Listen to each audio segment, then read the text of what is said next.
Your spine straight, close your eyes, take a deep breath in and exhale.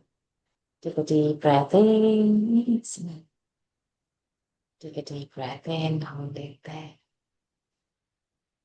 Oh,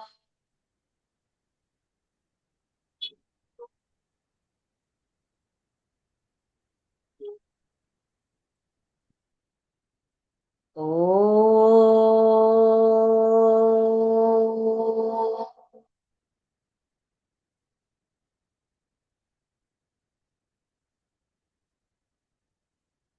oh.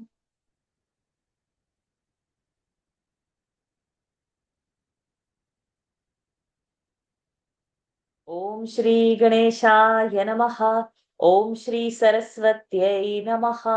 ॐ श्री गुरुभ्यो नमः।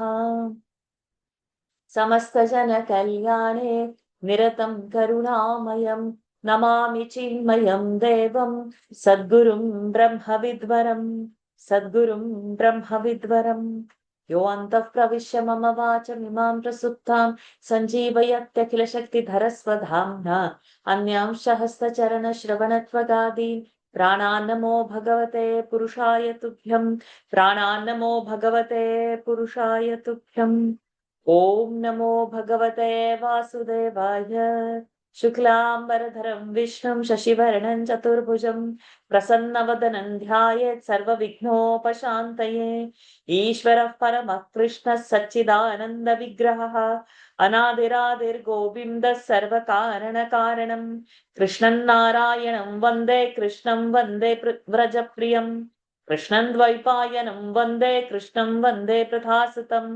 सच्चिदानन्दरूपाय विश्वोत्पत्त्यादिहेतवे तापत्रय विनाशाय श्रीकृष्णाय वयं नुमः। रमापतिपदां भोज परिस्फुरति मानसं सेनापतिमहं वन्दे विश्वक्सेनं निरन्तरम् प्रह्लादनारद पराशर पुण्डरीक व्यासम्बरीश शुक शौनक भीष्मदाल्भ्यान् रुक्माङ्गदार्जुन वसिष्ठ विभीषणादीन् पुण्यानिमान् परम भागवतान् स्मरामि। ॐ नमो भगवते वासुदेवाय जन्माद्यस्य यतोऽन्वयादितरतः चार्थेष्वभिज्ञस्वराट् तेने ब्रह्महृदाय आदिकवये मुह्यन्ति यत्सूरयः तेजो वारिमृदां यथा विनिमयः यत्र त्रिसर्गो मृषा धाम्ना स्वेन सदा निरस्तकुहकं सत्यं परं धीमहि धर्मः प्रोज्झितकैतवोऽत्र परमः निर्मत्सराणां सतां वेद्यं वास्तवमत्र वस्तु शिवदं तापत्रयोन्मूलनम् श्रीमद्भागवते महामुनिकृते किं वा परैरीश्वरः सद्यो हृद्यवरुध्यते प्रकृतिभिः शुश्रूषुभिस्तत्क्षणा निगमकल्पतरोर्गलितं फलं शुकमुखादमृतद्रवसंयुतं पिबत भागवतं रसमालयं मुहुरहो रसिका भुवि भावुकाः यं प्रव्रजन्तमनुपेतमपेतकृत्यं द्वैपायनो विरह कातरः आजुहाव पुत्रेति तन्मयतया तरमोऽभिनेदुः तं सर्वभूतहृदयं मुनिमानतोऽस्मि यस्वानुभावमखिलश्रुतिसारमेकम् अध्यात्मदीपमतितितीर्षतान्तमोऽन्धम् संसारिणां करुणयाः पुराणगुह्यम् तं व्याससूनुमुपयामि गुरुं मुनीनां नारायणं नमस्कृत्य नरं चैव नरोत्तमं देवीं सरस्वतीं व्यासं ततो जयमुदीरयेत् कृष्णाय वासुदेवाय देवकी नन्दनाय च नन्दगोपकुमाराय गोविन्दाय नमो नमः। नमः पङ्कजनाभाय नमः पङ्कजमालिने नमः पङ्कजनेत्राय नमस्ते पङ्कजाङ्घ्रये यस्य भगवताख्या सर्वेषां भक्तिदानृणां सेव करुणा सिन्धुः बोधितात्मा गुरुर्मम तस्मै श्री वासुदेवाय धरणीसुररूपिणे गुरुवायुपुरेशाय तुभ्यं श्रीगुरवे नमः शङ्खचक्रगदा पद्मधारिणे गुरुरूपिणे गुरुवायुपुरेशाय वासुदेवाय ते नमः संसारसागरे मग्नं दीनं मां करुणानिधे कर्मग्राहगृहीताङ्गं मामुद्धर भवार्णवात् श्रीमद्भागवताख्योऽयं प्रत्यक्षः कृष्ण एव हि स्वीकृतोऽसि मया नाथ मुक्त्यर्थं भवसागरे मनोरथो मदीयोऽयं सफलः सर्वथा त्वया निर्विघ्नेनैव कर्तव्यः दासोऽहं तव केशव शुकरूपप्रबोधज्ञ सर्वशास्त्रविशारद एतत्कथा प्रकाशेन मदज्ञानं विनाशय पीताम्बरं करविराजितचक्रशङ्खं कौमोदकी सरसिजं करुणासमुद्रं राधासहायमतिसुन्दरमन्दहासं वातालये शमनिशं हृदि भावयामि वातालये शमनिशं हृदि भावयामि. Pranams to the Lord. Pranams to all the Mahatmas in tonight's Srimad Bhagavad Puran session. We are doing Canto 3. We have completed first 9 chapters. Of 10 chapter, we have finished learning all the shlokas. We have to see the meaning. We'll see the meaning, chant the whole chapter, and then whatever time is there, we'll move on to the 11th chapter. So in the 10th chapter, the description is coming of the tenfold creation. We have to bring all the story there, how Brahmaji was there, and how he was not seeing anything, then how he started to go down to the lotus stem from where he came, nothing was seen. Then when he prays, he hears the Lord, and when he gets the darshan, that's how that stuti has happened. The description of the Lord and his namaskars to the Lord is very beautiful. And all of us have taken up that sankalpa to chant how he has seen the Lord and how he is offering his namaskaras. And we have understood that by chanting the Brahmastuti, what all Phalashruti we get, we have seen that, and may in our sadhana, we also enhance our sadhana by doing this 3-week sadhana. Today completes 1 week. Okay. So let's go now to see the description of the tenfold creation. Now Brahmaji is starting to make, because he was empowered by the Lord. That's why his Srishti is going to make. So now Vidura is going to say. Vidura said, when the Lord had disappeared from view, how many species of life did Brahma, the grandfather of the whole creation, evolve either from his body or from his mind?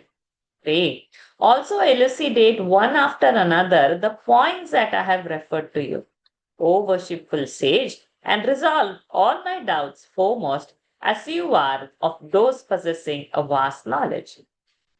Suta continued, thus requested by Vidura, O Shaunaka, the sage Maitreya felt highly pleased and proceeded to answer the queries which he had borne in his mind.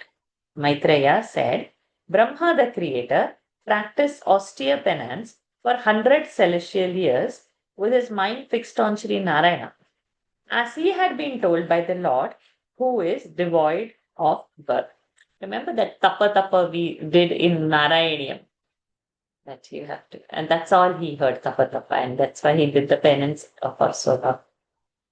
The lotus-born god now saw the lotus on which he was perched, as well as the water all around, being tossed by the wind, whose fury had been intensified by the period of universal destruction.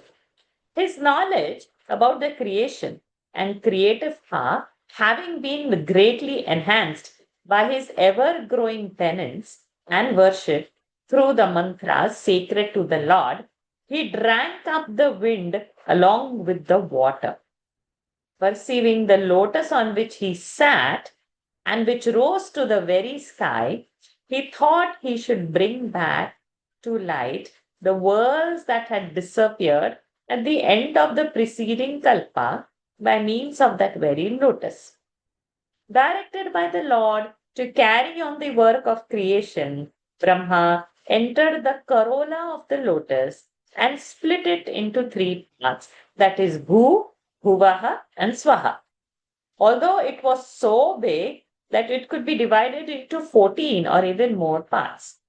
It is these three worlds alone that have been declared in the scriptures as constituting the realm where the jivas, embodied souls, experience the fruit of their actions.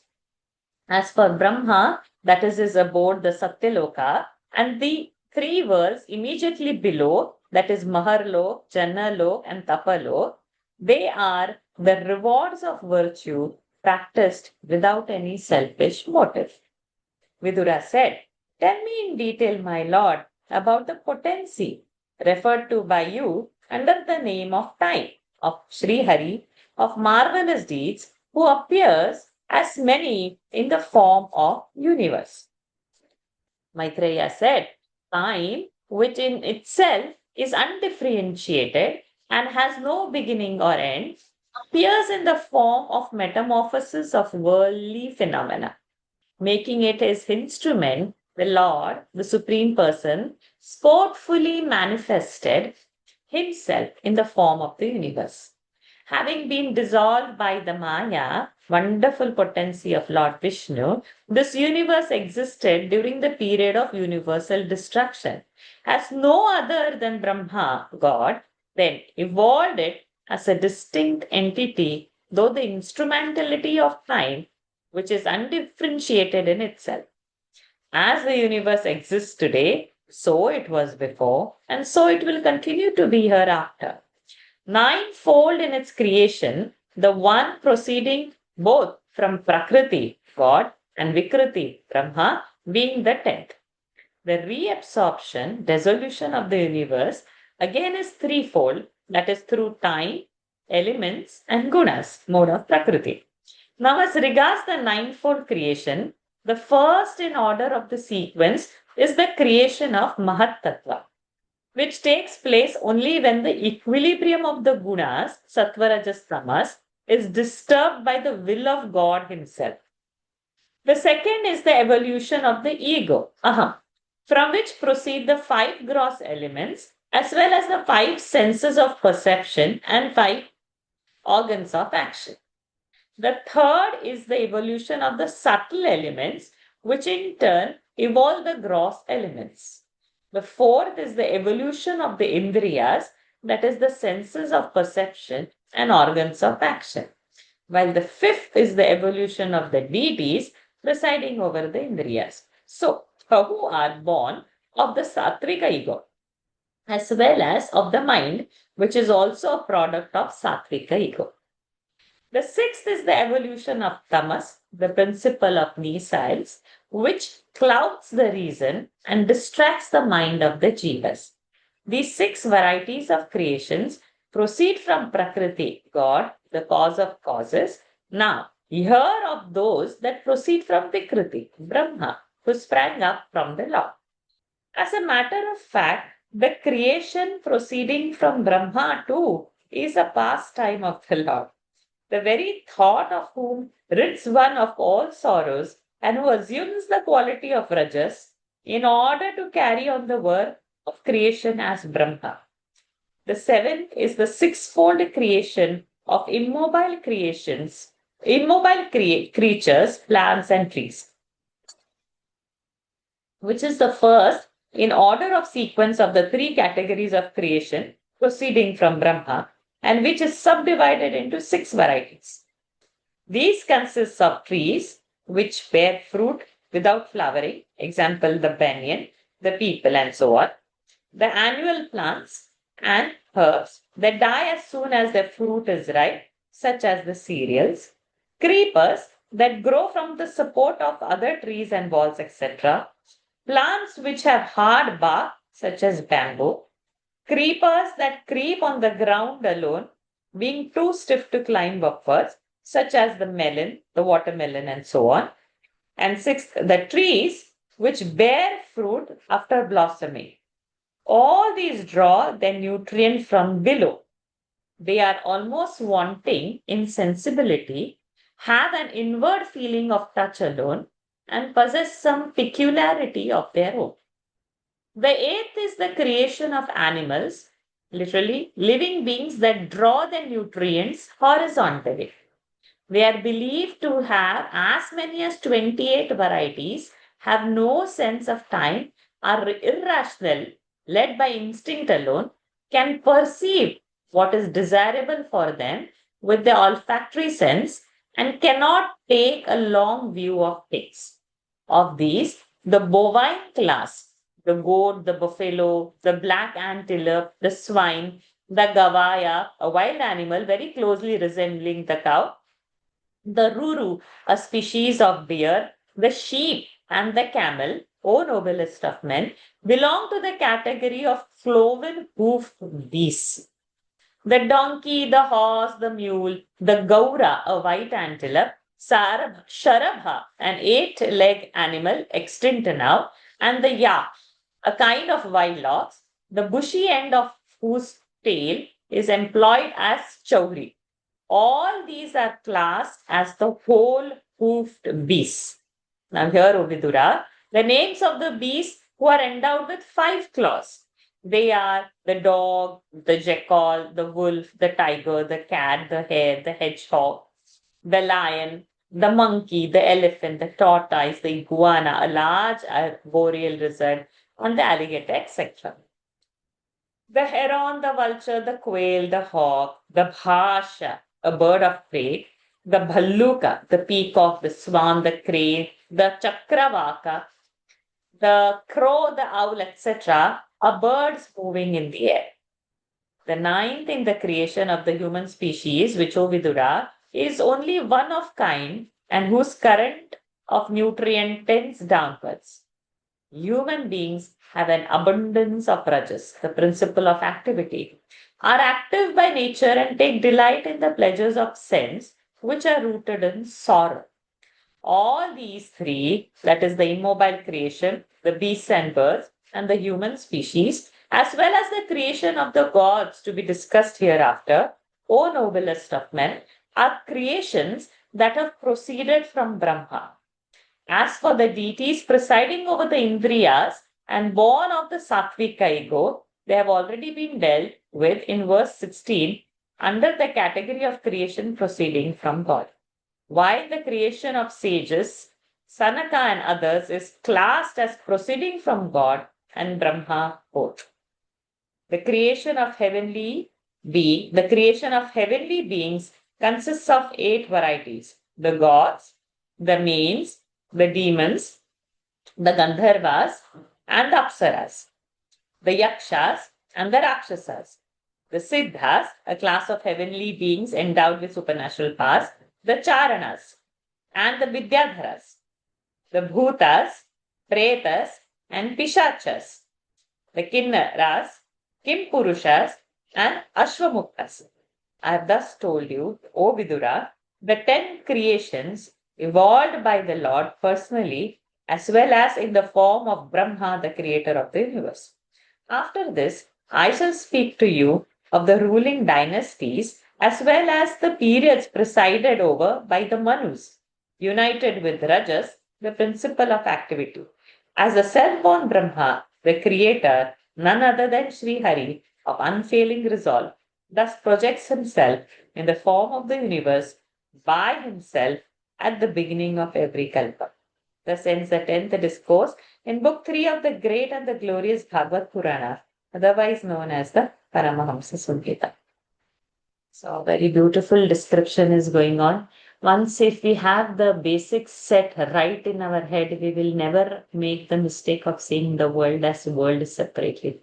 We'll have to see it that it's a reflection of the Lord. God's world, Brahmaji's world. What are the 8 evolutes there? What are the 9 evolutes there? Which is coming from Sattvic side? What is coming from Rajasic side? What is coming from Tamasic side? In the mind, we should map all this once for all.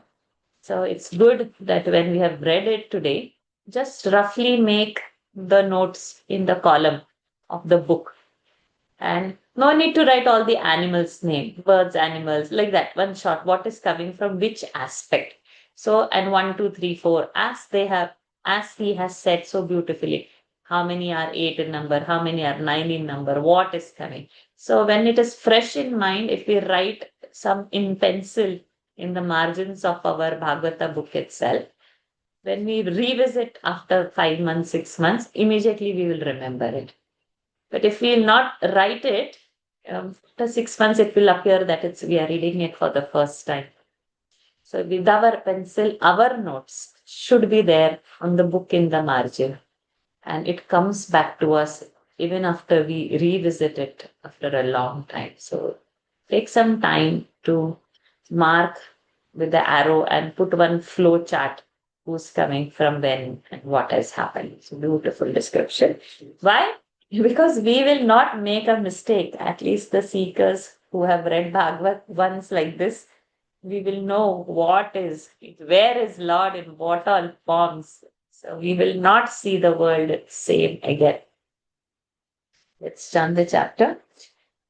विदुरवाच अन्तर्हिते भगवती ब्रह्मालोकपितामहः प्रजाससर्ज कतिधा दैहिकीर्मानसीर्विभुः ये च मे भगवन् पृष्टाः त्वय्यर्था बहुवित्तम तान् वदस्वानुपूर्वेण छिन्दिनः सर्वसंशयान् सूत उवाच एवं सञ्चोदितस्तेन क्षत्राकौशारवो मुनिः प्रीतः प्रत्याहतान् प्रश्नान् हृदि स्थानथ भार्गव मैत्रेय उवाच विरिञ्चोऽपि तथा चक्रे दिव्यं वर्षशतं तपः आत्मन्यात्मानमावेश्य यदाह भगवानजः तद्विलोक्याब्ज सम्भूतः वायुना यदधिष्ठितः पद्ममम्भश्च तत्कालकृतवीर्येण कम्पितं तपसा ह्येधमानेन विद्यया चात्मसंस्थया विवृद्धविज्ञानबलः न्यपाद्वायुं सहाम्भसा तद्विलोक्य यद्व्यापि पुष्करं यदधिष्ठितम् अनेन लोकान् प्राग्लीनान् कल्पितास्मीत्यचिन्तयत् पद्मकोशं तदाविश्य भगवत्कर्म चोदितः एकं व्यभाङ्क्षीदुरुधा त्रिधा भाव्यं द्विसप्तधा एतावान् जीवलोकस्य संस्थाभेदसमाहृतः धर्मस्य ह्यनिमित्तस्य विपाकः परमेष्ठ्यसौ विदुर उवाच यदाथ बहुरूपस्य हरेरद्भुतकर्मणः कालाख्यं लक्षणं ब्रह्मन् यथा वर्णयनः प्रभो मैत्रेय उवाच गुणव्यतिकराकारः निर्विशेषोप्रतिष्ठितः पुरुषस्तदुपादानम् आत्मानं लीलया सृजत् विश्वं वै ब्रह्म तन्मात्रं संस्थितं विष्णुमायया ईश्वरेण परिच्छिन्नं कालेनाव्यक्तमूर्तिना यथेदानीं तथाग्रे च पश्चादप्येतदीदृशं सर्गो नवविधस्तस्य प्राकृतो वैकृतस्तु यः कालद्रव्यगुणैरस्य त्रिविधः प्रतिसङ्क्रमः आद्यस्तु महतः सर्गः गुणवैषम्यमात्मनः द्वितीयस्त्वहमो यत्र द्रव्यज्ञानक्रियोदयः भूतसर्गस्तृतीयस्तु तन्मात्रो द्रव्यशक्तिमान् चतुर्थ ऐन्द्रियसर्गः यस्तु ज्ञानक्रियात्मकः वैकारिको देवसर्गः पञ्चमो यन्मयं मनः षष्ठस्तु तमसः सर्गः यस्त्वबुद्धिकृतः प्रभो षडिमे प्राकृताः सर्गाः वैकृतानपि मे शृणु रजो भाजो भगवतः लीलेयं हरिमेधसः सप्तमो मुख्यसर्गस्तु षड्विधस्तस्थुषाञ्चयः वनस्पत्योषधिलता त्वक्सारा वीरुधो द्रुमाः उत्स्रोतसस्तमः प्रायाः अन्तःस्पर्शा विशेषिणः तिरश्चामष्टमः सर्गः सोऽष्टाविंशद्विधो मतः विदो भूरितमसः घ्राणज्ञाहृत्य वेदिनः गौरजो महिषः कृष्णः सूकरो गवयोरुरुः द्विषफाः पशवश्चेमे अविरुष्ट्रश्च सप्तमः खरोश्वोश्वतरो गौरः शरभश्च मरी तथा एते चैकशफः क्षत्तः शृणु पञ्चनखान् पशुं श्वासृगालो वृको व्याघ्रः मार्जारश्च शशल्लकौ सिंहः कपिर्गजः कूर्मः गोधा च मकरादयः कङ्कगृध्रवटश्येन भासभल्लूकबर्हिणः हंससारसचक्रावकाकोलूकादयः खगाः अर्वाक्स्रोतस्तु नवमः क्षत्तरेकविधो नृणाम् रजोऽधिकः कर्मपराः दुःखे च सुखमानिनः वैकृतास्त्रय एवैते देवसर्गश्च सत्तम वैकारिकस्तु यः प्रोक्तः कौमारस्तुभयात्मकः देवसर्गश्चाष्टविधः विबुधाः पितरोऽसुराः गन्धर्वाप्सरससिद्धाः यक्षरक्षांसि चारणाः भूतप्रेतपिशाचाश्च विद्याध्राः किन्नरादयः दशैते विदुराख्याताः सर्गास्ते विश्वसृक्कृताः अतः परं प्रवक्ष्यामि वंशान् मन्वन्तराणि च एवं रजः प्लुतस्रष्टाः कल्पादिष्वात्मभूर्हरिः सृजत्यमोघसङ्कल्पः आत्मैवात्मात्मनात्मना ॐ तत्सत् इति श्रीमद्भागवते महापुराणे पारमहंस्यां संहितायां तृतीयस्कन्धे दशमोऽध्यायः हरि ओम् तत्सत् Let's get into the 11th chapter. Those who want to volunteer, please raise your hands. What happened? Nobody wants to volunteer. Okay, we will cover.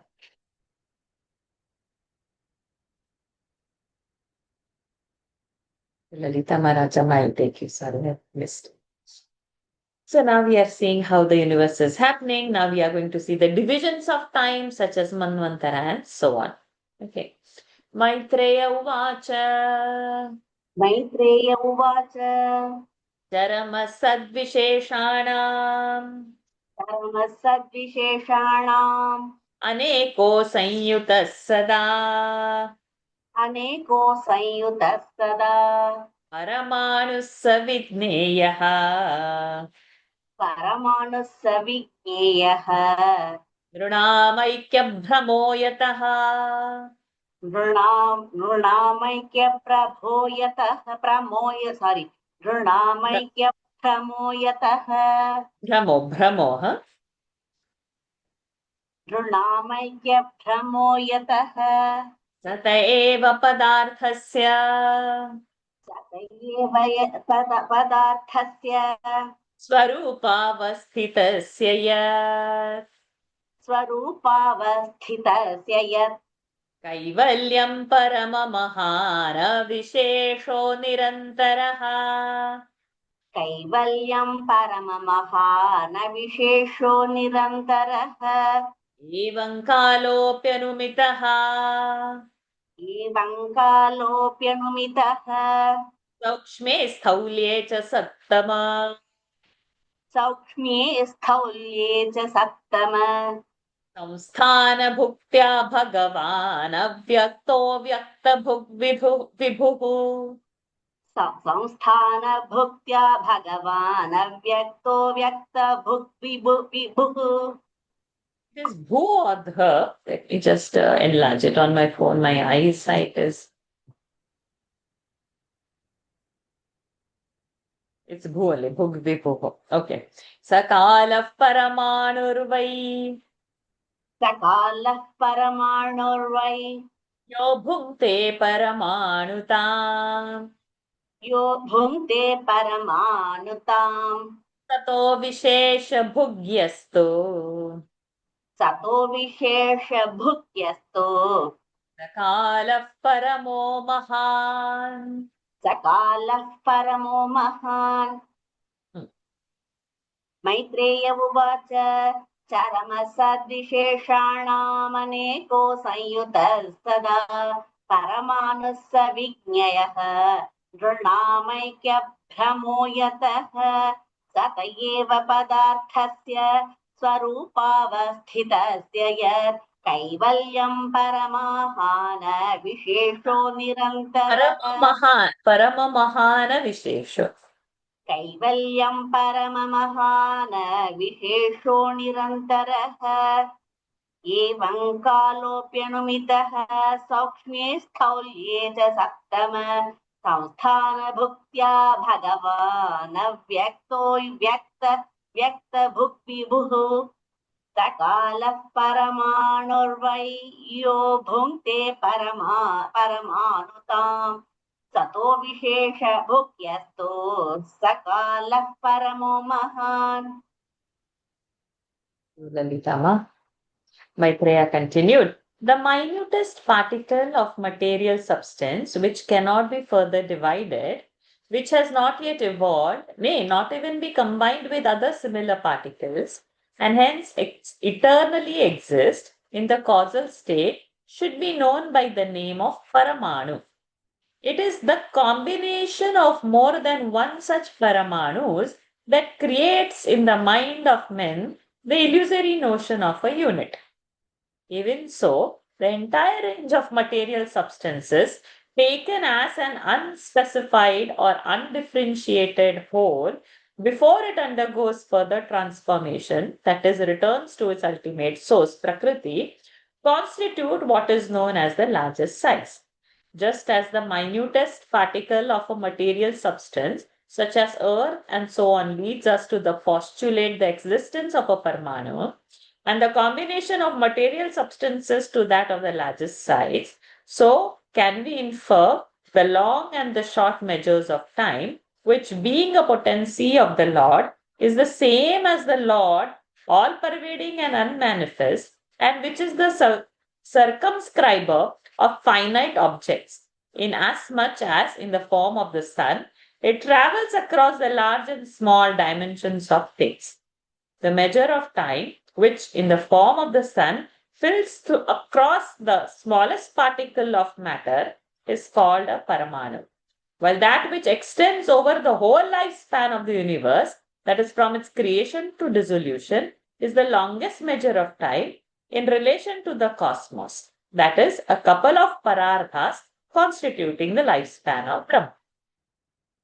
Maitreya Uvacha Charama Sadvisheshanam Aneko Sanyuta Sada Paramanu Savitneyaha Nirnamaikya Brahmo Yataha Sata Eva Padarthasya Swarupavasthitasya Yat Kaivalya Parama Mahana Vishesho Nirantaraha Evam Kalopyanumitaha Saukshme Sthaulye Cha Sattama संस्थानभुक्त्या भगवान् अव्यक्तो व्यक्तभुग्विभुः सकालः परमाणुर्वै यो भुक्ते परमाणुताम् सतो विशेषभुग्यस्तु सकालः परमो महान्. Rajamma, sorry, I missed to call you. Next 4 verses. Anurdvau paramanu syat अनुर्द्वौ परमाणु स्यात् रसरेणुस्त्रयः स्मृतः त्रसरेणुस्त्रयस्मृतः जालार्करश्म्यवगतः जालार्करश्म्यवगतः खमेवानुपतन्नगात् खमेवानुपतन्नगात् तत्रसरेणुस्त्रिकं भुङ्क्ते. त्रसरेणुत्रिकं भुङ्क्ते. So it should be dvitva, sorry. त्रसरेणुत्रिकं भुङ्क्ते. त्रसरेणुत्रिकं भुङ्क्ते. Nutrika, nu will be dvitva. Nutrikam bhunkte. त्रिकं भुङ्क्ते. 3 will not have pressure. Nu will have a pressure. Trasarenutrikam bhunkte. त्रसरेणुत्रिकं भुङ्क्ते. Correct. Tra is a conjunct. Tha and ra forms tra. And it is a hasva sound with nu. So when a hasva sound comes before a conjunct, the hasva sound will become dvitva. That is the rule. Okay. Yeah. Yeah. Kala satrutis. So satruti will also be dvitva. Satrutis smritaha. यः कालसत्रुटिः स्मृते Smritaha. स्मृतः शतभागस्तु वेदस्यात्. शतभागस्तु वेदस्यात् तैस्त्रिभिस्तुलवस्मृतः. त्रैस्त्रिभिस्तु लवस्मृतः निमिषस्त्रिलवो ज्ञेयः निमेषस्त्रिलवो ज्ञेयः निमेषस्त्रिलवो ज्ञेयः निमेषस्त्रिलवो ज्ञेयः आम्नातस्ते त्रयः क्षणः आम्नातस्ते त्रयः क्षणः त्रयः visarga will be full because sh is there. त्रयः क्षणः आम्नातस्ते त्रयः क्षणः क्षणान् पञ्चविदुः काष्ठाम् क्षणान् पञ्चविदुः काष्ठाम् लघुता दश पञ्च च लघुता दश पञ्च च लघूनि वै समाम्नाता लघूनि वै समाम्नाता दश पञ्च च नाडिका दश पञ्च च नाडिका ते द्वे मुहूर्तः प्रहरः ते द्वे मुहूर्तः प्रहरः षड्यामः सप्तवानृणाम् षड्यामः सप्तवानृणाम् okay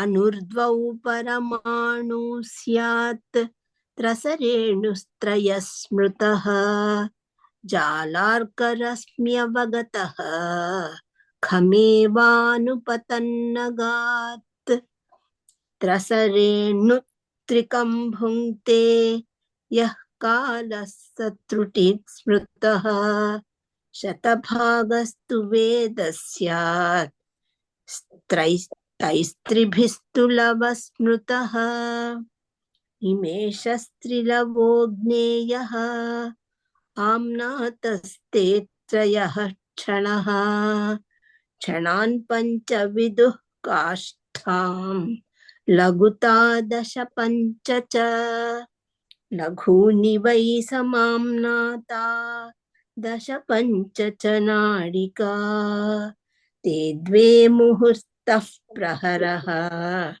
षड्यामः सप्तवानृणाम् Thank you, Rajamma. Lataji, next 4 verses. द्वादशार्धफलोन्मानम्. You can unmute yourself, ma. द्वादशार्धफलोन्मानम् चतुर्भिश्चतुरङ्गुलैः चतुर्भिश्चतुरङ्गुलैः स्वर्णमाशः कृतच्छिद्रम् स्वर्णमाशैः कृतच्छिद्रम् यावत् प्रस्थजलप्लुतम् यावत् प्रस्थजलप्लुतम् यामाश्चत्वारश्चत्वारः यामाश्चत्वारश्चत्वारः मर्त्यानामहनी उभे मर्त्यानामहनी उभे पक्षः पञ्चदशाहानि पक्षः पञ्चदशाहानि शुक्लः कृष्णश्च मानद शुक्लः कृष्णश्च मानद तयोः मासः तयो is it sammuchayo or samuchayo not समुच्चयो double Sam, तयोः समुच्चयो मासः tayo samuchayo no sorry tayo samuchayo masaha पितॄणां तदहर्निशम् पितॄणां तदहर्निशम् द्वौ तावृतुः षडयनम् द्वौ तावृतुः षडयनम् क्षिणञ्चोत्तरं दिवि दक्षिणं चोत्तरं दिवि अयने चाहनी प्राहुः अयने चाहनी प्राहुः वत्सरो द्वादश स्मृतः वत्सरो द्वादश स्मृतः संवत्सरशतं नृणाम् संवत्सरशतनृणाम् परमायुर्निरूपितम् परमायुर्निरूपितम् द्वादशार्धफलोन्मानं चतुर्भिश्चतुरङ्गुलैः स्वर्णमाशैः कृतच्छिद्रम् यावत् प्रस्थजलप्लुतम् यामाश्चत्वारश्चत्वारः मर्त्यानामहनि उभे पक्षः पञ्चदशाहानि शुक्लः कृष्णश्च मानद तयोः समुच्चयो मासः पितॄणां तदहर्निशं द्वौ तावृतुः षडयनम् दक्षिणं चोत्तरं दिवि अयने चाहनी प्राहुः वत्सरो द्वादश स्मृतः संवत्सरशतनृणाम् परमायुर्निरूपितम् Sajeev ji. Next verse is ग्रहर्क्षताराश्चक्रस्थः ग्रहर्क्षताराचक्रस्थः परमान्वादिना जगत् परमान्वादिना जगत् संवत्सरावसानेन संवत्सरावसानेन पर्येत्य निमिषो विभुः पर्येत्यनिमिषो विभुः संवत्सरः परिवत्सरः संवत्सरः परिवत्सरः इडावत्सर एव च इडावत्सर एव च अनुवत्सरो वत्सरश्च अनुवत्सरो वत्सरश्च विदुरैवं प्रभाष्यते विदुरैवं प्रभाष्यते यसृजः शक्तिमुरुधोच्छ्वसयन् स्वशक्त्या यस्सृजयः सृजय न शक्तिमुरुधोच्छ्वसयन् सृज्य यसृज्य शक्ति यस्सृज्य शक्तिमुरुधोच्छ्वसयन् स्वशक्त्या स्वशक्त्या पुंसो भ्रमाय दिवि धावति भूतभेदः पुंसो भ्रमाय दिवि धावति भूतभेदः कालाख्यया गुणमयं क्रतुभिर्वितन्वन्. So Anuswara will become na and sa will disappear. Vitanvan. कालाख्यया गुणमयं कृतभिर्वितन्वन् तस्मै बलिं हरत वत्सर पञ्चकाय तस्मै बलिं हरत वत्सर पञ्चकाय विदुर उवाच विदुर उवाच पितृदेव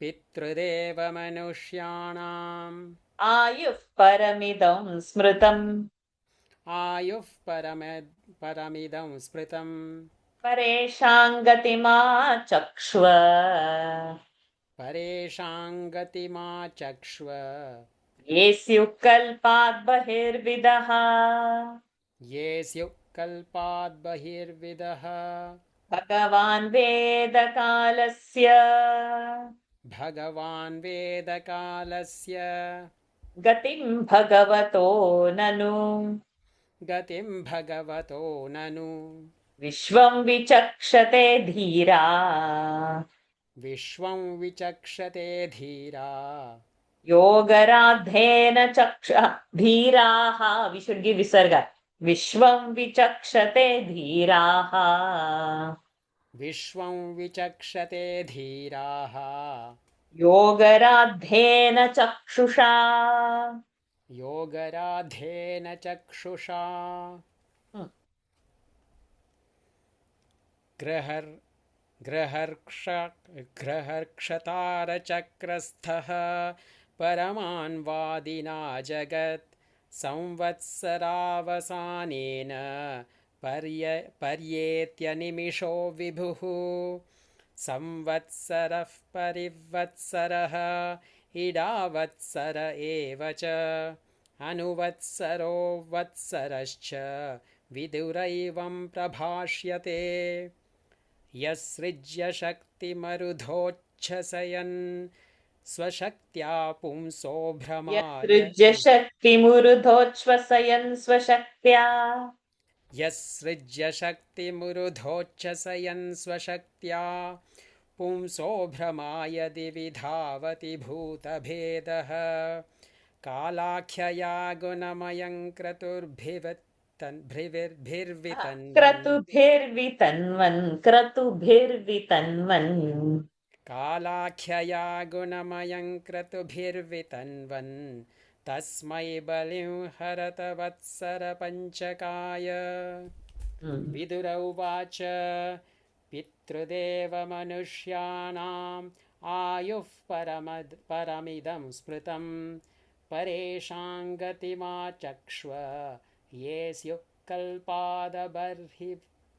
बहिर्विदः कल्पाद not ये स्युः कल्पाद् बहिर्विदः भगवान् वेदकालस्य गतिं भगवतो ननु विश्वं विचक्षते धीराः योगराधेन चक्षुषा.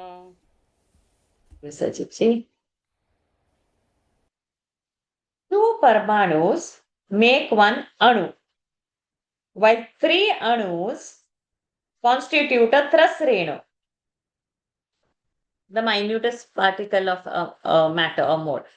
Seen floating in space through the sun's rays that enter a room through the eye holes of a lattice. The measure of time, which in the form of the sun travels across a composite of three Trasrenus, is known as Triti. So, Paramanu, Anu, Trasrenu. Now, three Trasrenu, Triti. So, all like this, a flowchart in the margin should come. Huh? A Vedha consists of 100 Trutis, while three Vedhas constitute what is known as Lava. A composite of three lavas should be known by the name of Nimesha, the twinkling of an eye. While three Nimishas are spoken as one moment, Kshana. A composite of 5 moments is known as Kashtha, while 15 Kashthas go to make a Laghu. 15 Laghus taken together are known as Nadika. A couple of Nadikas constitute one Muhurta, while 6 or 7 Nadikas, according as the day or night is short or long, make a Prahara, which forms 1/4 of a day or night of human beings. A pot of copper weighing 6 palas or 96 mashas, 8 tolas, and with a capacity of 1 prasta, 2 seers of water, should be bored at the bottom with a gold needle weighing of 4 mashas and 4 angulas, 4 figure breadth long, and left on water. The time which will be taken by such a pot to be filled with and consequently submerged in water is known as a Nadika. I don't know, in previous wedding muhurtas, no? That muhurta is going, then the pot should, before that sinking, that muhurta they should, so like that there was one, some count. The muhurta is going, you'll have to, before the pot sing, finish the marriage or something like that was that. The day and night of human beings consists of 4 yamas, not yama, consists of 4 yama and quarters each, while 15 days and nights constitute a fortnight, which is a bright and dark alternatively, Shukla Paksha and Krishna Paksha, okay, or respecter of others. Both these fortnights taken together make 1 month, which constitutes a day and a night of Pitrus. 1 month is 1 day and night of the Pitrus, Pitraloka means. 2 months taken together go to make Rutu, a season. Vasanta Rutu started yesterday with the Navratri. While Ayana consists of 6 months, we say no, Uttarayan and Dakshinayan. Anayana is southerly or northern. Here it comes. By turns, according as the sun takes southerly or the northerly course. If the sun is in the Dakshina. If it's in the north, Uttara. And the two ayanas constitute, these are known as 1 year. An ayana is southerly or northerly by turns as the sun takes hand. And the two ayanas constitute a day and night of gods in heaven. Two ayanas is day and night of heaven. Means 1 year is 1 day for heaven. These are known as 1 year or 12 months on earth. And 100 years have been declared as the full lifespan of human beings. The ever vigilant sun god, who is manifestation of the Lord himself and identical with the time spirit, and stays in the midst of planets, lunar mansions, and other stars, goes around the whole universe in course of time, beginning from Paramanu and extending to a whole year. The year, O Vidura, is variously termed as Samvatsara, Parivatsara, Idavatsara, Anuvatsara, and Vatsara, according as it is calculated on the basis of the revolutions of the sun, Jupiter, the moon, and so on. Bear offerings, O men, to the sun god, the originator of these 5 kinds of years, who by his potency all the time unfolds in various forms the capacity of the seed, etc., to germinate, who has a huge ball of fire, which is one of the 5 gross elements, courses through the heavens in order to dispel the delusion of men by cutting short their span of life and thus ridding them of their attachment for the pleasures of sense, and who, for those performing sacrifices, etc., with some interested motive, yields many kinds of material fruits in the shape of heavenly and other enjoyments through sacrificial performance. Vidura said, the full lifespan of the mains, gods, and human beings has thus been stated by you as consisting of 100 years, according to the measure of time severely obtaining in the 3 worlds. Now, kindly tell me the lifespan of other higher enlightened beings such as Brahma, Sanaka, Bhrigu, and others who live outside the 3 worlds, that is in the spheres beyond Indra's paradise. Your Holiness surely knows the course of all powerful time, for the wise can see the whole universe with their eye perfected through the yoga union with God. Anurdvau paramanu syat trasarenustraya smrutaha jalarkarashmyavagataha khamevanupatannagat रसरेणुत्रिकं भुङ्क्ते यः कालः सत्रुटिः स्मृतः शतभागस्तु वेधः स्यात् तैस्त्रिभिः स्तुलवः स्मृतः निमिषे स्त्रिलवो ज्ञेयः आम्नातस्ते 3 क्षणः क्षणान् 5 विदुः काष्ठां लघुता 10 5 च लघूनि वै समाम्नाता 10 5 च नाडिका ते 2 मुहूर्तः प्रहरः षड्यामः 7 नृणाम् 12 चतुर्भिश्चतुरङ्गुलैः स्वर्णमाशैः कृतच्छिद्रम् यावत् प्रस्थजलप्लुतम् यामाश्चत्वारश्चत्वारः मर्त्यानामहनी उभे पक्षः 15 शुक्लः कृष्णश्च मानद तयोः समुच्चयो मासः पितॄणां तदहर्निशम् 2 तावृतुः षडयनम् दक्षिणं चोत्तरं दिवि अयने चाहनी प्राहुः वत्सरो 12 स्मृतः संवत्सरशतन्द्रेणां परमायुर्निरूपितं ग्रहर्क्षताराचक्रस्थः परमाण्वादिना जगत् संवत्सरावसानेन पर्येत्यनिमिषो विभुः संवत्सरः परिवत्सरः इडावत्सर एव च अनुवत्सरो वत्सरश्च विदुर्रैवं प्रभाष्यते यसृज्य शक्तिमुरुधोच्छ्वसयन् स्वशक्त्या पुंसो भ्रमाय दिवि धावति भूतभेदः कालाख्यया गुणमयं क्रतुभिर्वितन्वन् तस्मै बलिं हरत वत्सर पञ्चकाय विदुर उवाच पितृदेव मनुष्याणाम् आयुः परमिदं स्मृतं परेषां गतिमा चक्ष्व ये स्युः कल्पात् बहिर्विदः भगवान् वेदकालस्य गतिं भगवतो ननु विश्वं विचक्षते धीराः योगराद्धेन चक्षुषा. Though the time is up, we have Nikhila ji's one hand up. We will do a few verses, 4 verses, and then we'll say Maitreya Uvacha Maitreya उवाच Kritan Treta Dvaparancha ऋतन्त्रेता द्वापरञ्च Kalishcheti Chaturyugam कलिश्चेति चतुर्युगम् Divye Dvadashabhirvarshaiः दिव्यैर्द्वादशभिर्वर्षैः सावधानं निरूपितम्. सावधानं निरूपितम्. Do this verse. I didn't chant it all. Maitreya उवाच कृतन्त्रेता द्वापरञ्च कलिशश्चेति कलिश्चेति चतुर्युगम् दिव्यैर्द्वादशभिर्वर्षैः सावधानं निरूपितम्.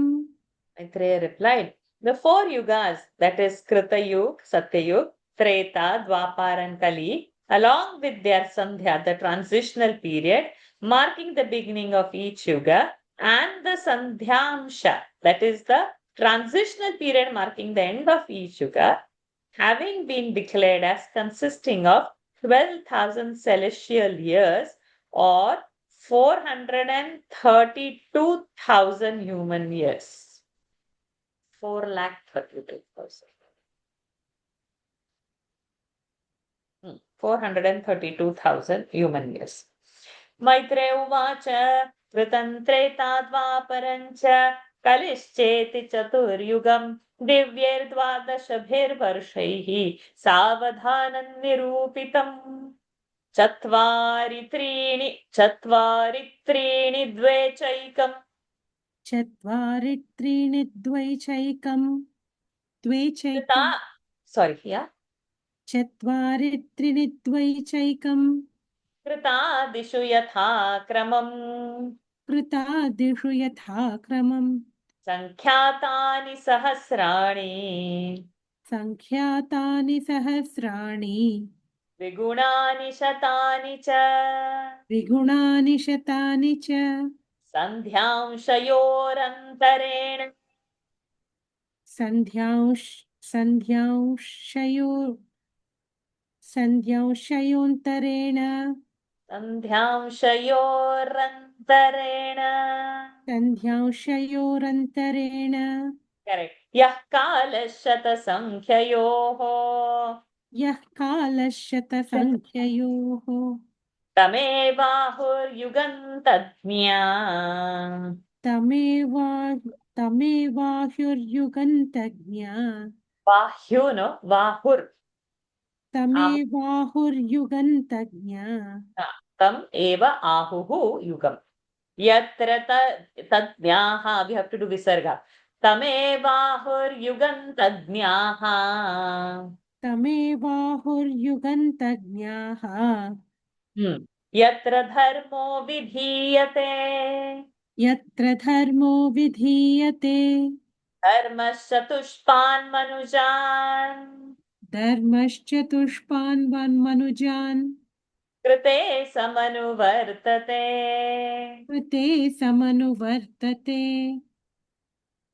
स एवान्येष्वधर्मेण स एवान्येष्वधर्मेण व्येतिपादेन वर्धता वेतिपादेन वर्धता त्रिलोक्यायुगसाहस्रम् त्रिलोक्यायुगसाहस्रम् बहिरा ब्रह्मणो दिनम् बहिराब्रह्मणो दिनम् तावत्येव निशातात तावत्येव निशातात यन्निमी यन्निमीलति विश्वसृक् करेक्ट् यन्निमीलति विश्वसृक् निशावसान आरब्धः निशावसान आरब्धः लोककल्पोऽनुवर्तते लोककल्पोऽनुवर्तते यावद्दिनं भगवतः यावद्दिनं भगवतः मनून् भुञ्जश्च मनु मनुभुञ्जंश्चतुर्दश मनून् भुञ्जंश्चतुर्दश स्वं स्वं कालं मनुर्भुङ्क्ते स्वं स्वं कालं मनुर्भुङ्क्ते साधिकां ह्येकसप्ततिम् साधिकौ ह्येकसप्ततिम् मन्वन्तरेषु मनवः मन्वन्तरेषु मनवः तद्वंश्या ऋषयः सुराः तद्वंश्या ऋषयः सुराः भवन्ति चैव युगपत् भवन्ति चैव युगपत् सुरेशाश्चानुये च तान् सुरेशाश्चानुयेषतान् एष दैनन्दिनः सर्गः एष दैनन्दिनः सर्गः ब्राह्मस्त्रैलोक्यवर्तनः ब्राह्मस्त्रैलोक्यवर्तनः तिर्यङ्नृपितृदेवानाम् तिर्यन्नृपतिर्देवानां नृ पितृ नृपपितृ पितृ तिर्यन्नृपितृदेवानां करेक्ट् सम्भवो यत्र कर्मभिः सम्भवो यत्र कर्मभिः मन्वन्तरेषु भगवान् मन्वन्तरेषु भगवान् बिभ्रत्सत्वं स्वमूर्तिभिः बिभ्रत्सत्त्वं स्वमूर्तिभिः मन्वादिभिरिदं विश्वम् मन्वादिभिरिदं विश्वम् अवत्युदितपौरुषः अवत्युदितपौरुषः Have time to do? No, I think we'll stop at 26. चत्वारि द्वे चैकं कृतादिषु यथाक्रमं सङ्ख्यातानि सहस्राणि द्विगुणानि शतानि च सन्ध्यांश्चयोरन्तरेण यः कालः शतसङ्ख्ययोः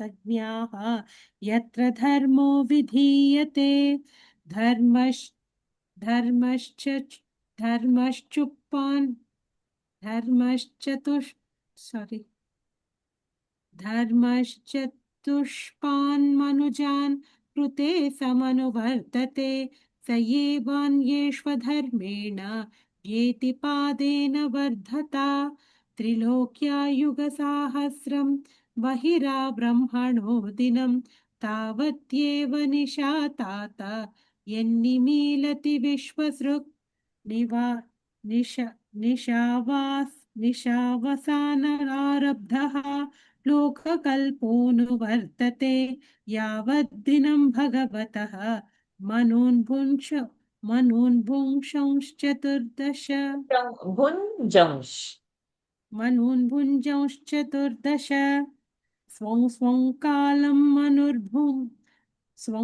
कालं मनुर्भुङ्क्ते साधिकाङ्ख्येकसप्ततिं मन्वन्तरेषु मनवः त्वंदशं तद्वंश्या तद्वंश्या ऋषयः सुरा भवन्ति चैव युगपत्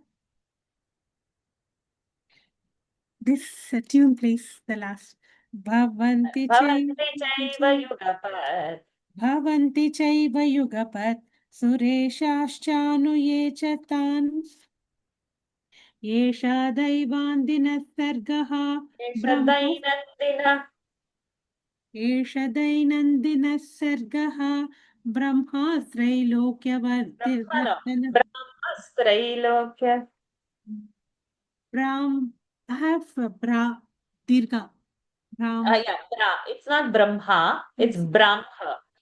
ब्राह्मस्त्रैलोक्यवर्तनः तिर्यङ्नृपितृदेवानां सम्भवो यत्र कर्मभिः मन्वन्तरेषु भगवान् बिभ्रत्सत्त्वं समूर्तिभिः मन्वादिभिरिदं विश्वम् मन्वादिभिरिदं विश्वम्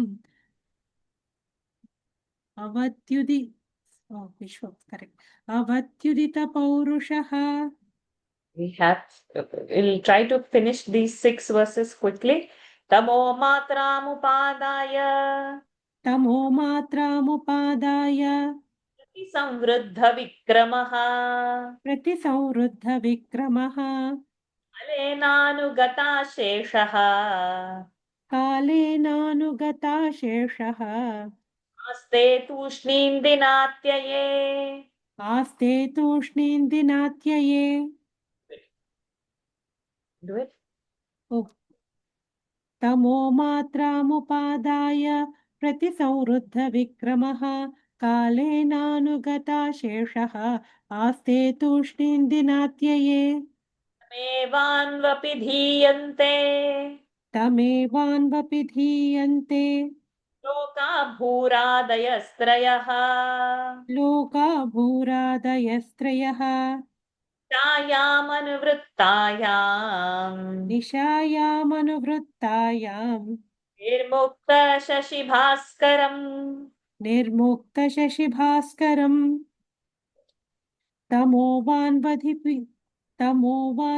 धीयन्ते तमेवान्वपि धीयन्ते लोका भूरादयस्त्रयः निशायामनुवृत्तायाम् निर्मुक्तशशिभास्करम् लोक्यान् दह्यमानायाम् त्रिलोक्यान् दह्यमानायाम् त्या सङ्कर्षणाग्निना शक्त्या सङ्कर्षणाग्निना यान्त्यूष्मणा महर्लोकात् यात्यूष्मणामहर्लोकान् यान्त्यूष्मणा जनं भृग्वादयोर्दिताः जनं भृग्वाद् जनं भृग्वादयोर्दिताः त्रिलोक्यां दह्यमानायां शक्त्या सङ्कर्षणाग्निना यात्या यान्त्यूष्मणा यात्यूष्मणामहर् यान्ति यान्त्यूष्मणामहर्लोकान् जनं भृग्वादयोर्दिताः लोकान् no लोकात् so it happened लोकात् तावत् त्रिभुवनौ सद्यः तावत् त्रिभुवनौ सद्यः कल्पान्तैर्धितसिन्धवः कल्पान्तैर्धितसिन्धवः प्लावयन्त्युत्कटाटोपचण्डवातेरितोर्मयः प्लावयन्त्युत्कटाटोप चण्डवातेरितोर्मयः तावत् त्रिभुवनौ सद्यः कल्पान्तैर्धितसन्धिवः चण्डवातेरितोर्मयः अन्तः स तस्मिन् सलिलः अन्तः स तस्मिन् सलिलः आस्तेनन्तासनो हरिः आस्तेनन्तासनो हरिः योगनिद्रानिमीलाक्षः योगनिद्रानिमीलाक्षः स्तूयमानो जनालयैः स्तूयमानो जनालयैः अन्तः स तस्मिन् सलिलः आस्तेनन्तासनो हरिः योगनिद्रानिमीलाक्षः स्तूयमानो जनालयैः एवं विधैरहोरात्रैः एवं विधैरहोरात्रैः कालगत्योपलक्षितैः कालगत्योपलक्षितैः अपक्षितमिवास्यापि अपक्षितमिवास्यापि परमायुर्वयः परमायुर्वयः एवं विधैरहोरात्रेः कालगत्योपलक्षितैः अपक्षितमिवास्यापि परमायुर्वयः. Thank you, Nikhila ji. Next week we'll see the meaning and we'll rush to the daily Gita. 1 minute is there. Om Purnamadah Purnamidam Purnat Purnamudachyate Purnasya Purnamadaya Purnamevavashishyate. Om Shanti Shanti Shanti. Harihi Om Shri Gurubhyo Namaha. Harihi Om Shri Krishnarpanamastu. सदा सर्वत्र गोविन्द नाम संकीर्तनं गोविन्द गोविन्द नारायण अखिल गुरो भगवन् नमस्ते. Hari Om everyone, thank you for joining. It feels very nice, no? Something like as if we are going back to the basics and studying from beginning in a perfect way, like that. That feeling is coming by doing the Bhagavatam. So from beginning we will come to know now what's what's in store. Hari Om. So Hari see you Om. on next Hari Friday. Thank you. Thank you. Thank you, Varsha ji. Thank you. Thank you, Varsha ji. Hari Om.